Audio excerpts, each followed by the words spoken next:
ध्वनि जो ओंकार की सबके भीतर गूंजती रहती है, कान बंद करके उसे ध्यान से सुनना चाहिए। और जिस दिन वो गूंज सुनाई ना पड़े तो समझ लो अब जाने का नंबर आ गया। मृत्यु से कुछ समय पहले ही वो गूंज बंद हो जाती है। कभी ध्यान से सुनना, अभ्यास जिनको होता है वो पता लगा लेते मौत का। अभी कान बंद मत करना, अभी तो कथा सुनो। घर में जाके थोड़ा कभी एकांत में बैठ करके अभ्यास करना, तो वो गूंज सुनाई पड़ेगी। धीरे धीरे प्रतिदिन सुनो तो अभ्यास हो जाता है, और मरने से पहले वो गूंज गायब हो जाएगी। ये सब मृत्यु के इशारे होते हैं। चलते समय अपनी परछाई में बीच बीच में छेद नजर आवे, छिद्र नजर आवे, तो ये मृत्यु का इशारा है। अब जाने वाले हैं संसार से। कभी कभी परछाई में अपना सिर न दिखना, ये सब मृत्यु संकेत है। तो इन मृत्यु के इशारों पर कंस का भय और अधिक बढ़ गया। उसे तो हर काली चीज में काला मुरली वाला दिखाई पड़ने लग गया। सवेरा हुआ, सुरक्षा व्यवस्था और चुस्त कर दी। प्रातः जब प्रभु पुनः चले अपनी मंडली के साथ, और दरबार में जैसे ही प्रवेश करने को हुए तो दरवाजे पर कुबल या पीड़ हाथी। भगवान बोले, ए महावत, हाथी हटाओ, भीतर जाएंगे हम। सुनता ही नहीं। भगवान बोले, अच्छा तो क्या तुम हमारे लिए खड़े हो? बद्ध्वा परिकरम शौरी, तुरंत पीतांबर उतार के कमरे में बांधा, फटकारते हुए बोले, अम्बाम बष्ट मार्गम लो देहमप्राकमाचिरम नोचेत सकुंजरम त्वाद्य नयामि यम साधनम। अम्बष्ट मार्गम दे, सुनाई नहीं पड़ता? हाथी हटाओ, हमें भीतर जाना है। ज्यादा गड़बड़ करेगा तो इस हाथी के साथ तुझे भी एक क्षण में यमराज के घर पहुंचा दूंगा। नयामि यम साधनम, यम सदन जाना चाहता है क्या? भगवान के हाथ का मरा कोई आज तक यम सदन गया? भगवान जिसको भी मारते हैं अपने धाम में भेजते हैं, तो फिर बोल क्यों रहे हैं कि तुझे यम सदन भेज दूंगा? बोले नहीं नहीं, यम सदन के लिए नहीं कह रहे। तो यम सदन का दूसरा अर्थ है यमई ही साध्यते इति यम साधनम। यम नियमादियों की साधना से योगिंद्र मुनींद्र जिस गति को प्राप्त करते हैं, वही गति एक थप्पड़ में तुम्हें दे देंगे। नयामि यम साधन। महावत कुपित हुआ, अंकुश मारा, हाथी चिंघाड़ा, भगवान की ओर दौड़ा। भगवान ने लपक करके उसके दोनों दांत पकड़ के जोर का झटका मारा। हाथी के दांत गोविंद के हाथ में उखड़ के आएगा। दाऊ जी बोले, लाला एक क्यों फेंक दे? लंबे लंबे हाथी के दोनों दांत दोनों भैयाओं ने संभाले। आगे पीछे से थोड़ी देर तक ऐसी धुनाई करी कि हाथी महावत दोनों ही गोविंदाय नमो नमः बोल कृष्ण बलदेव की जय। दोनों भैया हाथी के दांत कंधे पे धर के अब भवन के भीतर सभागार में प्रवेश किए। हजारों सभासदों ने एक साथ दोनों का दर्शन किया, पर भावनानुसार सभी भिन्न भिन्न दर्शन पा गए। मल्लानाम सनिर्णणाम नरवर स्त्रीणाम स्मरो मूर्तिमा गोपानाम स्वजनो सतां क्षितभुजां सास्ता स्वपेत्रो शिशु। मृत्युरभोजपते विराट विदुषा तत्त्वं परं योगिना वृष्णीनां परदेवतेति विदितो रंगं गता साग्रजः।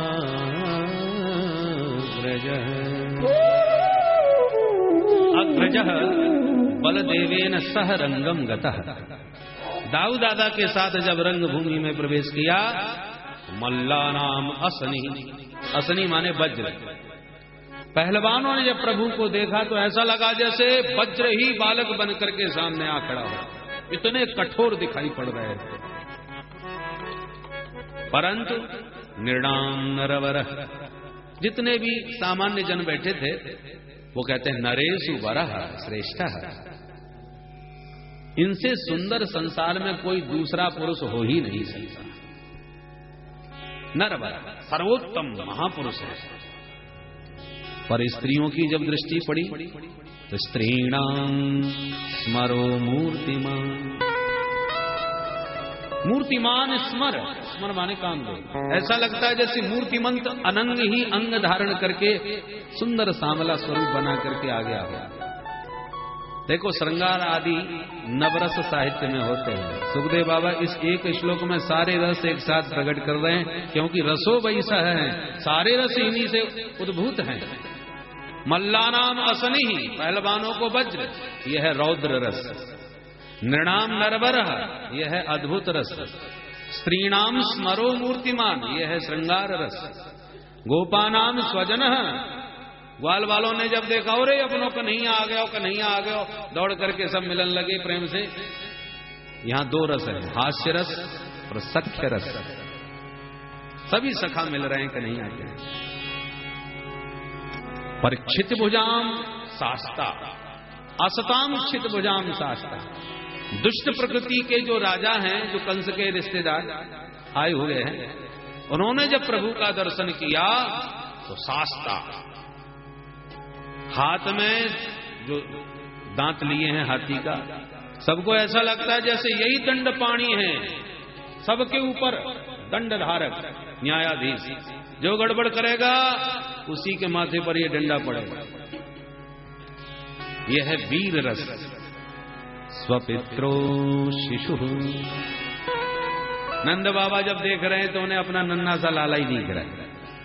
अपनी मित्र मंडली से कह रहे हैं यार छोरा है, मैंने कितनों समझाओ बेटा मेरे संग चलो। संग में आयो ना है और अकेलो न जाने कहां से मरे मरा हाथी को दांती उठा लायो। देख भी बारे कहा सोचेंगे ये कौन को छोरा है जो हाथी को दांत लिए डोले। स्वपित्रो शिशु, उन्हें नन्हा सा लाला दिख रहा है। पर स्वपित्रो शब्द तो द्विवचन है, नंद बाबा तो अकेले हैं। तो यहां पर संकेत देवकी वसुदेव का है। देवकी वसुदेव जो बंधक बने हैं कंस के। कंस ने कहा देखो जिस बच्चे को तुमने बचाने का प्रयास किया आज अपनी आंखों से उसकी मौत देखोगे। इसे नजरबंद कैदी के रूप में सभा में एक किनारे दोनों को बैठा रखा है बंधक बन के, देखो अपनी आंखों से। तो वो भी दूर से देख रहे हैं और जब उन दोनों की दृष्टि पड़ी तो शिशु वही दिखाई पड़ा। अरे 11 वर्ष पहले इतना छोटा सा छोड़ के आए थे नंद भवन में, अब इतने बड़े हो गए। तो 11 वर्ष पुराना वही शिशु नजर आ रहा है उन दोनों दंपतियों को। ये है यहां पर दो रस है, वात्सल्य और कारुण्य। वात्सल्य भी उमड़ रहा है बालक को देखकर, परंतु 11 वर्ष के बाद दोनों बालक आज हमारी आंखों के सामने आए। पर विधि की विडंबना देखो, न तो हम उनके पास जा पा रहे हैं, न बेटा कह पा रहे हैं, न हृदय से लगा पा रहे हैं। इसलिए वो उन बच्चों को देख देख करके वात्सल्य के साथ साथ करुणा भी जागृत हो रही है दोनों दंपतियों के हृदय में। और मृत्युर भोजपते विराट विदुषाम, भोजपति कंस की जब दृष्टि पड़ी तो लगा जैसे यमराज काल दंड लेकर के मुझे लेने के लिए आ गया, साक्षात मौत। यह है भयानक रस। मृत्युर भोजपते विराट विदुषाम, अविदुषाम अज्ञानिनाम विराट। मूर्ख लोग बैठे थे ना समझ, उनको भगवान बहुत भयानक लगने लगे, डरावने लगने लगे। क्योंकि अभी अभी हाथी का दांत उखाड़ के लाए हैं, तो हाथी का दांत जब उखड़ा तो उसमें रक्त लगा, रक्त की बिंदु यत्र तत्र भगवान के श्रीअंग में भी लग गई हैं। तो उन अविवेकियों को भगवान के श्रीअंग में बीभत्स का भी दर्शन हो रहा है। बीभत्स की तो रस है, रक्तादि रंजित बीभत्स। तत्वं परम योगिना, बड़े बड़े जो संत महापुरुष विराजमान हैं वो कहते हैं तत्त्वमसि, ये वही तत्व है। वदन्ति तत्तत्त्वविदः तत्त्वं यद ज्ञानमद्वयम् ब्रह्मेति परमात्मेति भगवानिति सप्यते।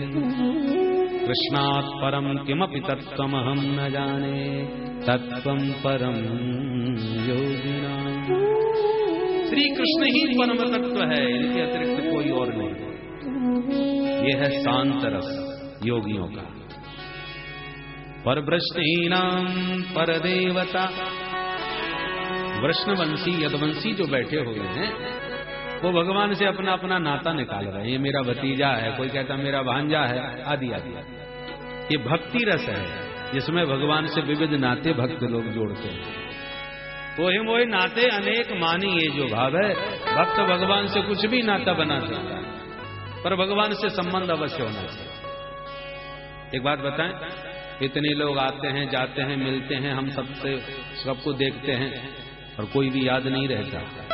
याद कौन रहता है? जिससे कोई संबंध होता है।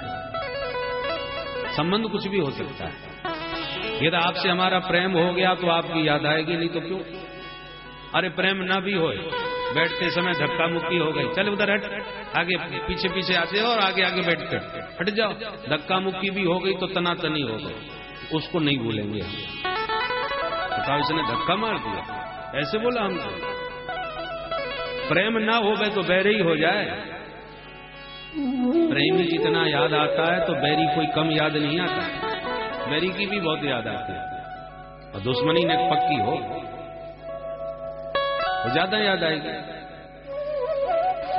तो ऐसे ही भगवान कहते हैं तुम कुछ भी संबंध तो बनाओ, प्रेमी बनाओ या बैरी बनाओ, कुछ भी तो बनाओ। तस्मात् केनाप्युपायेन मनः कृष्णे निवेश, किसी भी प्रकार से मन लगे। तो भक्त भगवान से नाते जोड़ रहे हैं यदुवंशी। इस प्रकार से रंगम गतः साग्रजः, अपने दाऊ दादा के साथ सभी को भावनानुसार भिन्न भिन्न दर्शन भगवान ने दिए। जाकी रही भावना जैसी, भावना जैसी, प्रभु मूरति दिन देखी जैसी, प्रभु मूरति दिन देखी जैसी, जाकी रही भावना जैसी, जाकी रही भावना रही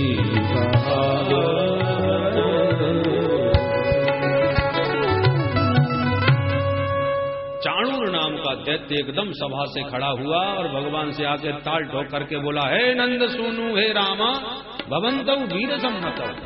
तुम दोनों की वीर गाथाएं बहुत सुनी है मैंने, चल हमारी तेरी कुश्ती हो जाए, आज दिखाओ अखाड़े में अपनी पहलवानी। कन्हैया तुरंत हंस के बोले, ए भैया थोड़ी बहुत लाज शर्म है कि बाजार में बेच खाई।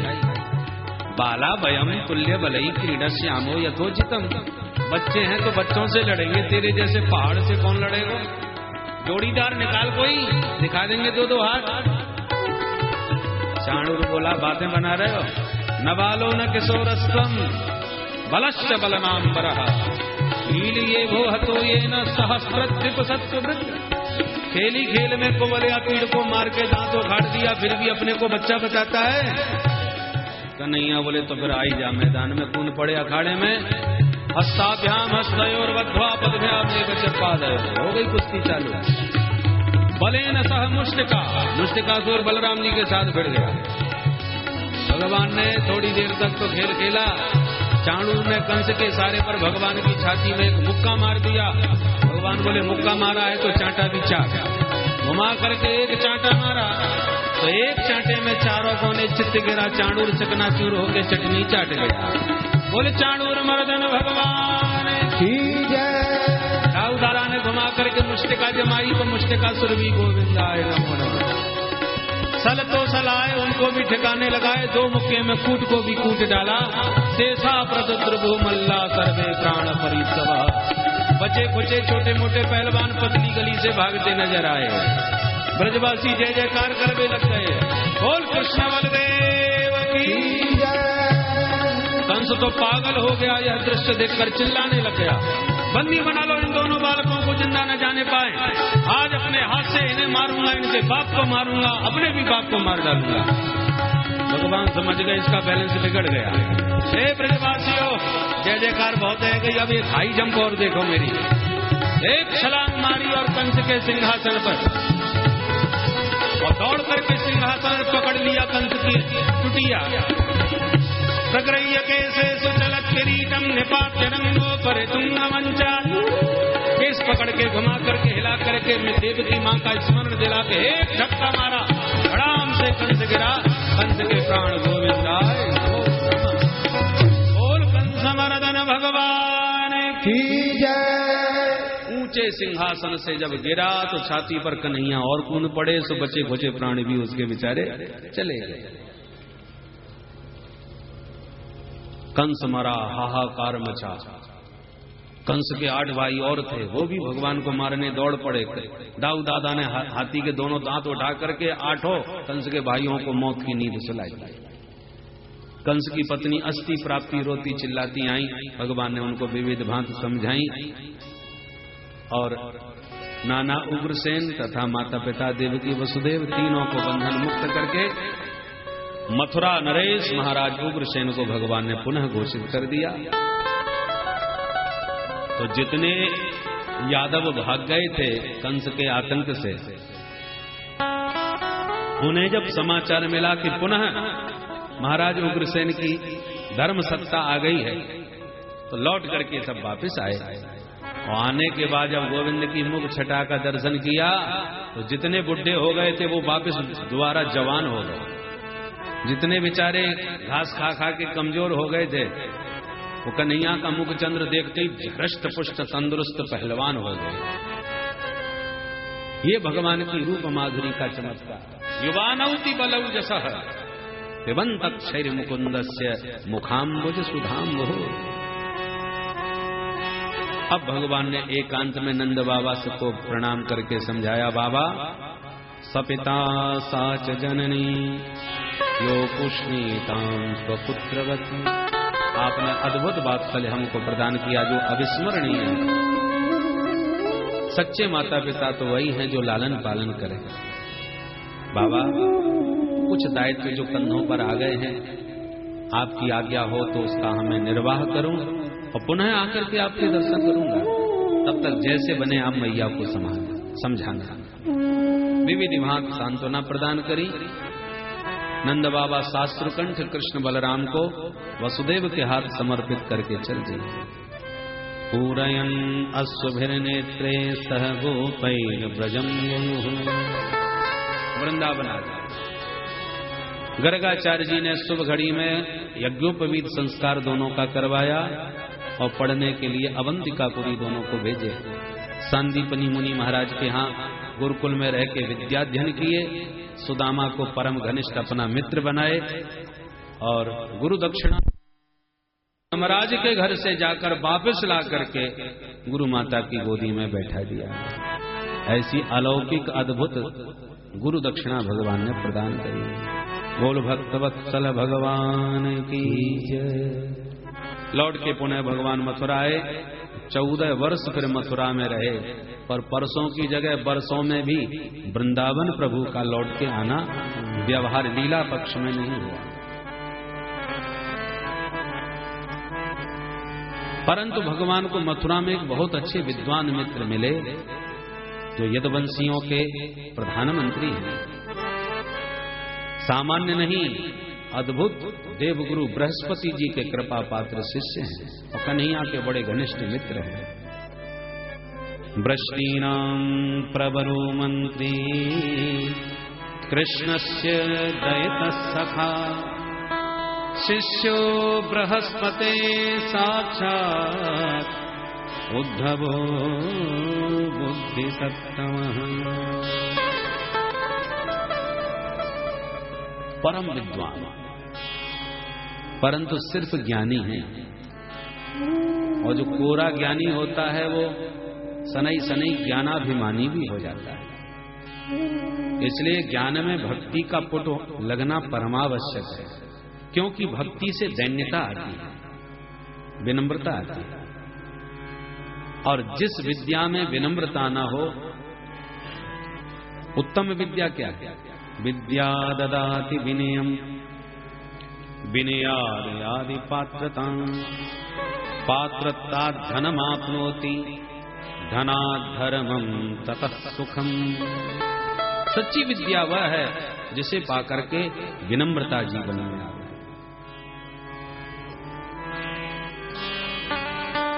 तो भगवान को लगा मेरा मित्र परम ज्ञानी तो है पर शुष्क है। हाँ, मित्र है तो इसको सरस कैसे बनाए। प्रेम की परम आचार्या तो एकमात्र ब्रज में विराजमान है मेरी ब्रजांगनाएं, उनके पास भेजे बिना इसको प्रेम का पाठ सिखाना संभव नहीं। आचार्यों के पास भेजना चाहिए ना। तो प्रेम की परम आचार्या ब्रजांगनाओं के पास भगवान ने प्रेम का पाठ सिखाने के लिए उद्धव जी को भेजा। व्यवहार में तो कहा, मित्र मेरे को ब्रजवासी बहुत प्रयास करने पर भी भूल नहीं पा रहे हैं।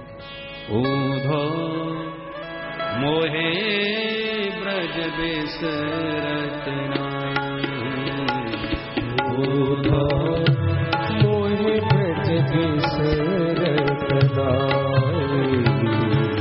ऊधो मोहे ब्रज बिसरत ऊधो मोहे ब्रज बिसरत हंस सुता को सुंदर तल, हंस सुता को सुंदर तल, और कदम की छाही, और करम की छाई, मोहे ब्रज बिसरत मोहे ब्रज बिसरत। उद्धव जी बोले, प्रभु आप कैसी बात कर रहे हैं? वृंदावन में आपको लालन पालन करने वाले माता पिता मिले, और यहाँ आपको जन्म देने वाले आपके माता पिता हैं। वृंदावन में अनपढ़ गंवार ग्वालों के बीच में आप घूमे, यहाँ पर इतने पढ़े लिखे विद्वानों का संग आपकी मैत्री का मिला है। वहाँ वन वन में विचरण किए, गौचारण करते, यहाँ भव्य भवन प्रासादों में आप विराज रहे हैं। क्या कमी है यहाँ पर जो आपको ब्रजवासी याद आते हैं? यह मथुरा कंचन की नगरी, यह मथुरा कंचन की नगरी, मणि मुक्ता जय माही, मणि मुक्ता जय माही, जब ही सुरत आवत बासुख की, जब ही सुरतिया सुख की, जिय उमगत सुधना, जिय उमगत सुधना, मोहे ब्रज बिसरत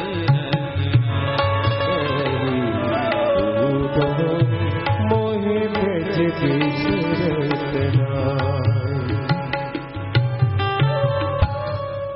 उद्धव के सामने जिस ढंग से भगवान ने ब्रजवासियों का और ब्रजमंडल का वर्णन किया तो उद्धव जी तो हैरान हो गए।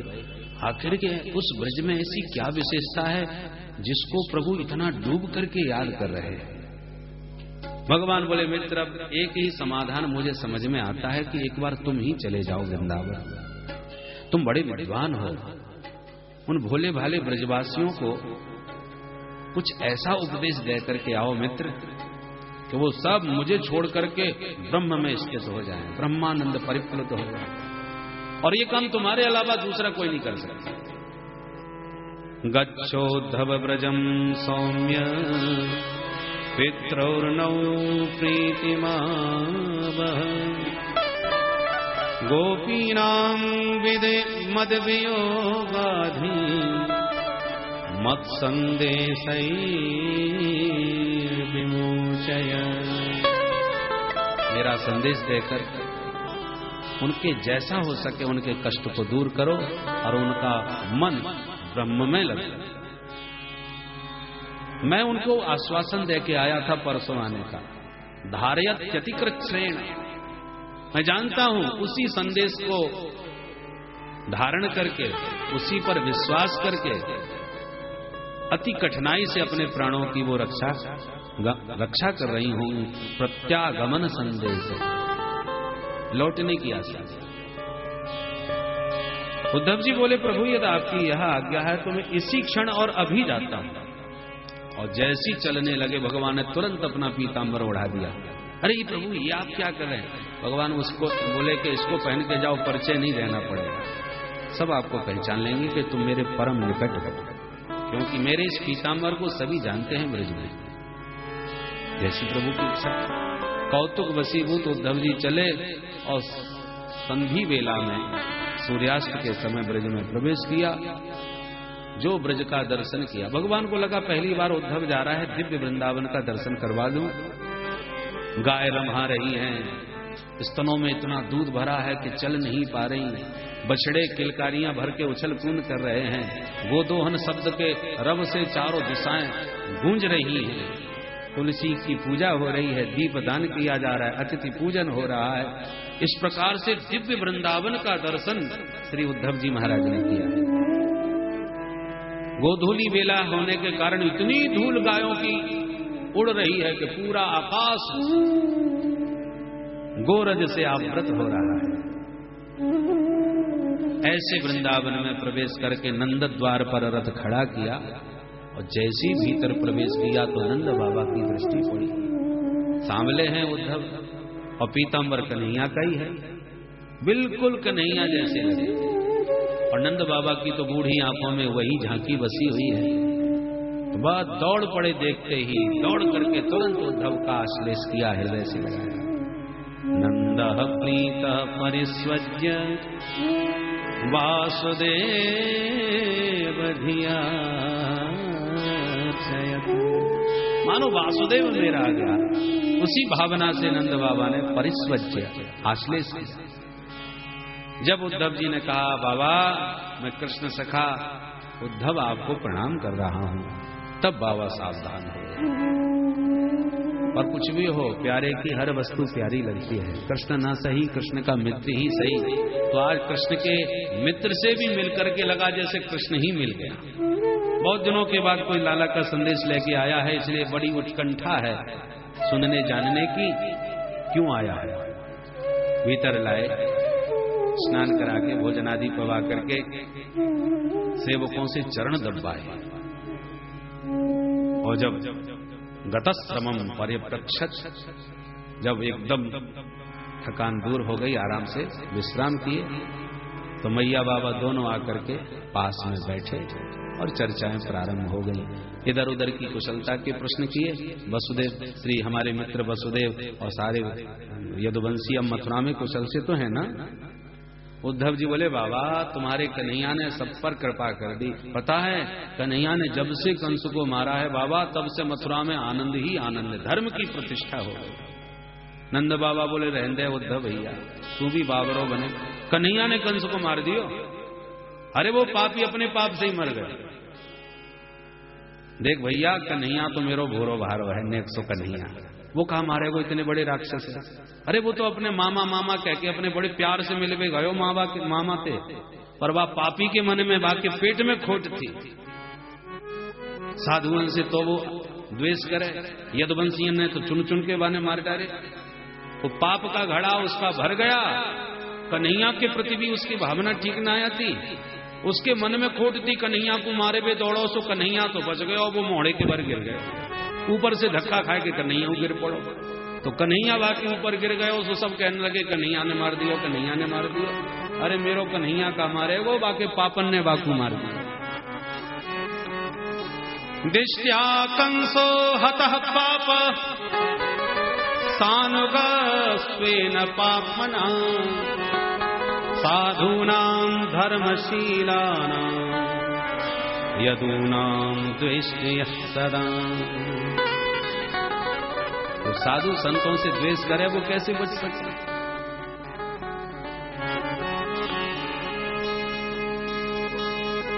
इस प्रकार रात भर सत्संग चला। बाबा को समझाने का उद्धव जी ने बहुत प्रयास किया। बाबा बुरा मत मानिएगा, श्री कृष्ण को सिर्फ अपना बेटा मत मानिए। न माता न पिता तस्य न भार्या न सुता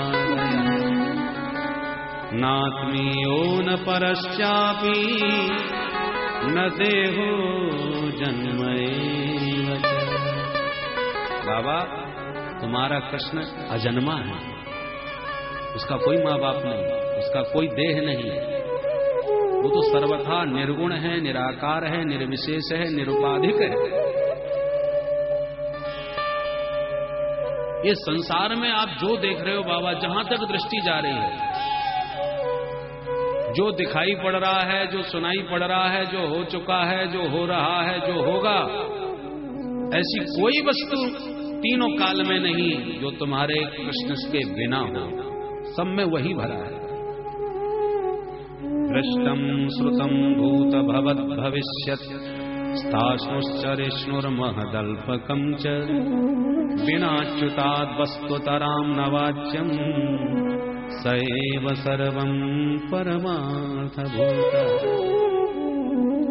विनाच्युताद् वस्तुतरां न वाच्यम्, अच्युत के बिना कुछ भी नहीं, सब उसी में। सर्वम खलमिदं ब्रह्म वासुदेव सर्वमिति ईशावास्यमिदं सर्वम। इसलिए सर्वत्र उसी की सत्ता का दर्शन करो बाबा। नंद बाबा बोले भैया अब तू पढ़ो लिखो है, हम तो अनपढ़ गंवार हैं, तेरी बातें हमारे पल्ले ना पड़े। क्यों? अरे भैया तू बतावे मेरे कन्हैया को कोई रूप ही ना है।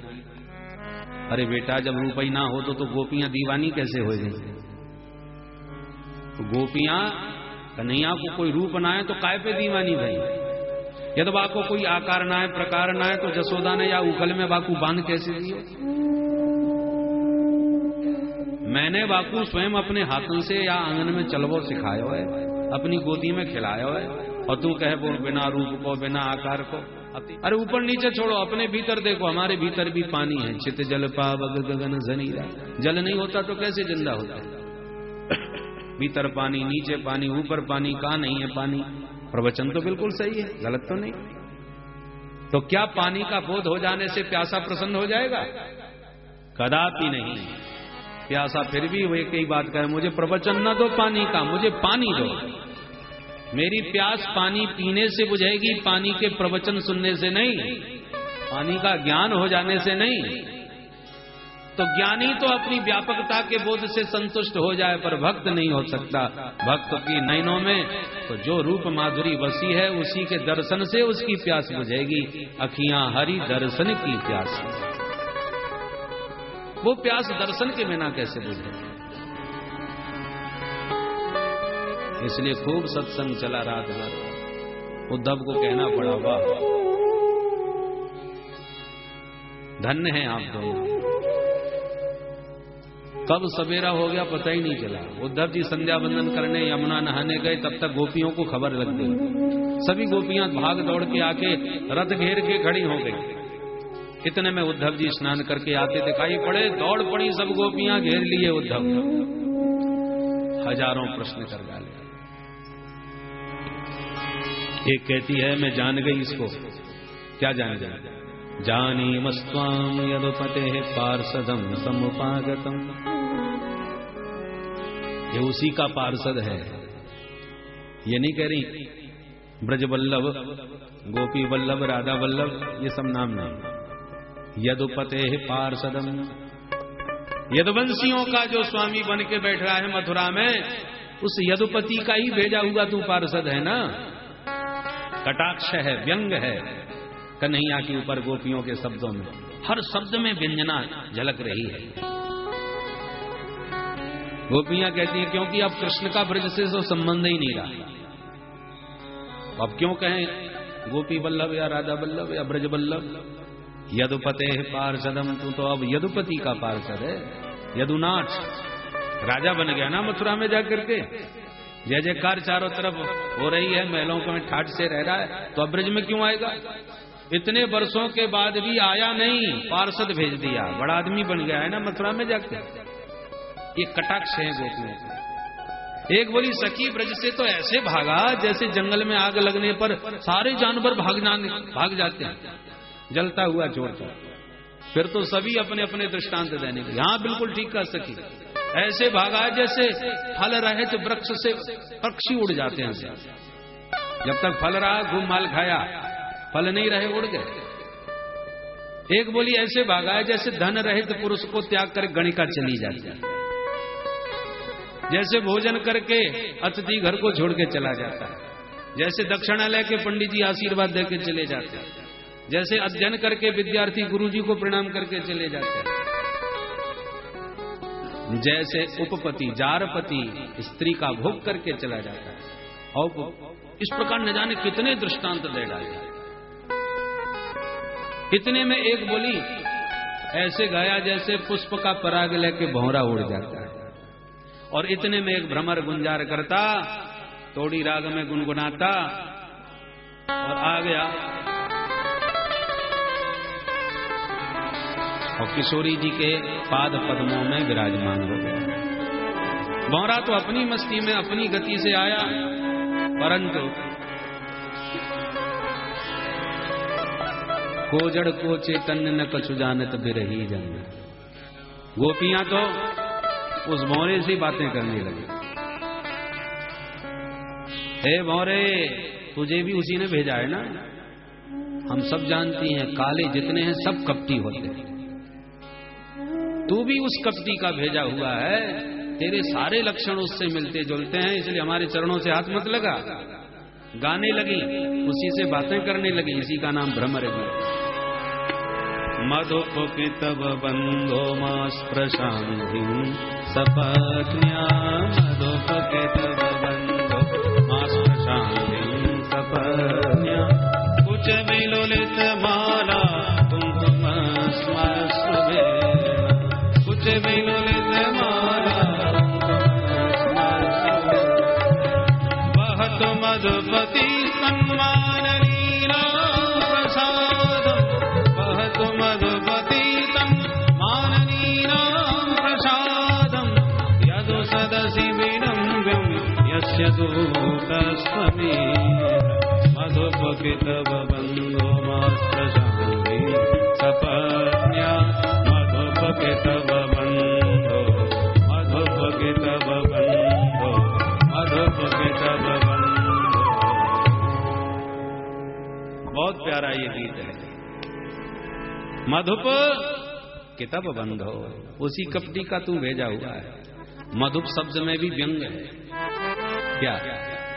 शराबी को भी कहा जाता है मधुप। मधुशाला में जो मधुपान करके मत्त पड़ा हो तो मधुप। भौरे को भी है। बोले तू भी शराबी की तरह मतवाला बना हमारे सामने आ गया। शराबी की तरह क्यों? मैं तो बूढ़े हो सवास में हूं। भौरा गुनगुना रहा है और हर गुनगुनाहट से गोपियों को अपना ढंग से समझ में आ रहा है। बोले ये शराबी जैसे लक्षण तो हैं ही तेरे। कैसे? बोले शराबी को सुध बुध नहीं होती कि वो कहां पड़ा है और किस हालत में। तुझे भी तो अपने शरीर की कोई सुध बुध नहीं। अरे मैं तो बिल्कुल ठीक हूं। बोले कुछ बिलुलित माला, कि तू सुध में, तेरे को होश है ये? अरे कन्हैया माल्यार्पण किए, अपने माला धारण किए हुए, तो जिन सुंदरियों के साथ उसका आश्लेष हुआ तो उनका कुछ कुमकुम उसकी माला में लग गया, और माला के जिन पुष्पों में कुछ कुमकुम लगा उस पुष्प पर तू जाके बैठ गया तो तेरी मूंछों में लग गया। तो कुछ विलुलित माला कुंकुम स्मश्रुभिर्न, अपनी मूंछों में हमारी सौतों का कुछ कुंकुम लगा करके तू हमारे सामने आया। ये कोई तेरा तरीका है आने का? जैसे मतवाले को होश नहीं रहता कि मेरे शरीर में कहां क्या लगा है, कुछ होश ही नहीं, ऐसे ही मतवाला बना तू हमारे सामने आया है। लक्षण ठीक नहीं है। मास प्रशांति, इसलिए हमारे चरणों से हाथ मत लगा। त्वमी दृक्, तेरे जैसा ही वो है। भौरा गुनगुनाए जा रहा है। एक कह दिया ड्योड़े पशु, भौरे के छह पैर होते हैं, सडंघी। पशुओं के तो चार ही होते हैं। तो गोपियां कहती हैं तो ड्योड़ा पशु है। पशु 4 पैर का और ये 6 पैर का, इसलिए वो सडंघी, एक ड्योड़े पशु 6 पैर वाले, ये गुनगुना के उसके गीत हमको मत सुना, हम तो उसको आज से नहीं जन्म जन्मांतर से जानते हैं, तू हमें क्या सुनाएगा? क्या जानते हो उसके बारे में? भौरा तो गुनगुना रहा है। गोपियां बोली अच्छा हमसे सुनना चाहता है, चलो उसे आज तेरे को कपट कथा सुनाती है उसकी, तेने कथाएं बहुत सुनी होंगी पर हमारी जैसी कथा कोई नहीं जानता। तुम क्या जानते हो? बोले मृगोर्व कपीन्द्रम बिभ्यते लुप्त धर्मा स्त्रियम कृत विरूपाम सृजित कामया बलिमपि बलिमत्वा वेष्टयध्वांस बदया तदरमसिद सख्यै दुस्तजस्तत्कथार्थः। और एक बात बता, आज तक किसी छत्री को बंदर का शिकार खेलते तूने देखा क्या? कोई बंदर को नहीं मारता।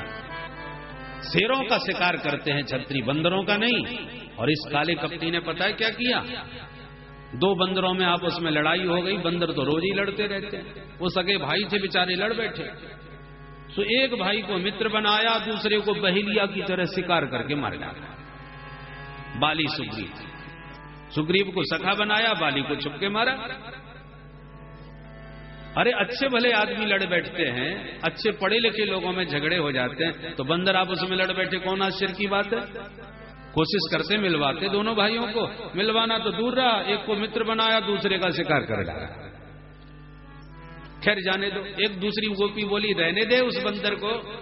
मैं तो कहती हूं इसने हमेशा हमेशा स्त्रियों के साथ तो बहुत कपट किया है, तुझे कैसे मालूम?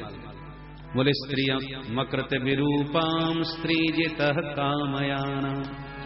बेचारी देखो ना सूपनखा, कितना सुंदर मेकअप करके इनके सामने शादी करवाने आई। नहीं करनी थी, मना कर देते, समझा देते। शादी करना तो दूरा, बेचारी को नकटी करके इस कपटी ने भगा दिया। प्रेमियों के साथ ऐसा क्रूर व्यवहार कोई करता होगा संसार में जो इस कपटी ने किया? शादी तो करी नहीं। ऐसा नहीं कि ये बहुत बड़े जितेंद्रिय थे इसलिए उसको नकटी करके भगा करके अपनी जितेंद्रियता दिखाई ना। स्त्री जितः, इनकी पत्नी जो बगल में बैठी थी उसके गुलाम थे, उसके प्रेम में वो नाराज ना हो जाए, मुंह फुला के ना बैठ जाए, इसलिए उस बेचारी के प्रेम को नहीं समझा और नकटी करके भगा दिया। स्त्री जितः कामयाना। तीसरी बोली उसको भी जाने दे बहन, बलि तो बेचारा कितना धर्मात्मा है। उस बलि के यहां बौना बन के पहुंच गया और दो चरणों में बेचारे का सब लूट लिया और बांध के और पटक दिया उस बेचारे का। मैं तो कहती हूं जितना ये बाहर से काला उतना पेट का काला है। काग की तरह है, कौआ को खिलाओ, जहां आपने कौए को टुकड़ा डाला तो कांव कांव करके पहले तो पूरे अपने परिवार को बुला लेगा, पूरी भीड़ इकट्ठी कर लेगा अपने खानदान की और खूब सबके साथ मिलकर खाएगा और अब बाद में खाते खाते अपने खिलाने वाले की खोपड़ी में चोंच मार के भग जाएगा। ध्वांस बात है यार। इसलिए असित सख्यम अलम, कालों की मित्रता बस बहुत हो चुकी है, अब उनसे बात ही नहीं करना, उनकी चर्चा ही नहीं करना।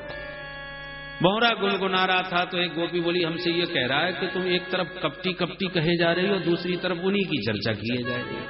जब इतने बुरे लगते हैं तो उनका नाम क्यों लेते हो, उनकी चर्चा क्यों करते हो? तब एक गोपी बोली हाँ ये बात तूने बिल्कुल ठीक है, हम जानती हैं वो महाकपटी है, पर विडंबना देखो मन की, इसके बाद भी बाबरे चित्त को चैन ही नहीं पड़ता उसकी चर्चा किए बिना।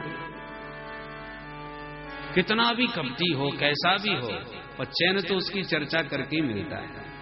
और जबकि हम ये भी जानते हैं बाबा बैरागी जितने बेचारे भीख मांगते डोल रहे हैं सब बर्बाद इसी की वजह से हुए, क्योंकि एक बार चित्त लगा के इस चित्तचोर की चर्चा जो सुन लेता है उसके चित्त पर ये ऐसा चढ़ जाता है कि घर परिवार पत्नी पुत्र परिवार सबको छोड़वा देता है।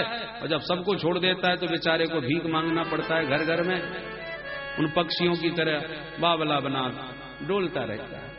सारे बर्बाद इसी की वजह से हुए। यदनुचरित लीला कर्ण पीयूष विप्रुट सकृदन विधूत द्वंद धर्मा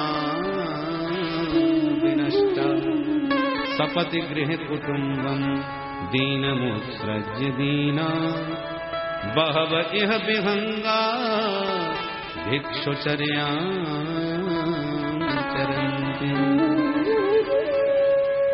इस प्रकार से उस भौरे के माध्यम से खूब गीत गाए। उद्धव जी खड़े खड़े सुन रहे थे, उनकी तो खोपड़ी चकरा गई। अरे राम राम, मैं तो इनको गंवार ग्वालिनी समझ के आया था। ये कितना दिव्य प्रेम में परिपूर्ण है कि हम वेदांती लोग तो रटते ही रहते हैं सर्वम खलमिदं ब्रह्म। इनको तो सारी प्रकृति में उसी प्यारे का ही संबंध दिखाई पड़ रहा है, भौरे में हो चाहे वृक्षों में हो। धन्य हो उद्धव जी को ऐसा प्रेम उमड़ा गोपियों का दर्शन करके कि 6 महीने तक उद्धव जी गोपियों के बीच रहे। उबासकत चिन्ह मासान, गोपियों की चरण के धूल को माथे से लगा के कहते हैं, हे प्रभु, जन्म जन्मांतर में जो भी मैंने सुकृत किए हों उन सब का एक ही फल मांगूंगा कि जब जब मुझे जन्म मिले तो श्री धाम वृंदावन में ही मिले। वृंदावन की गुलमलता जो चाहो सो मुझे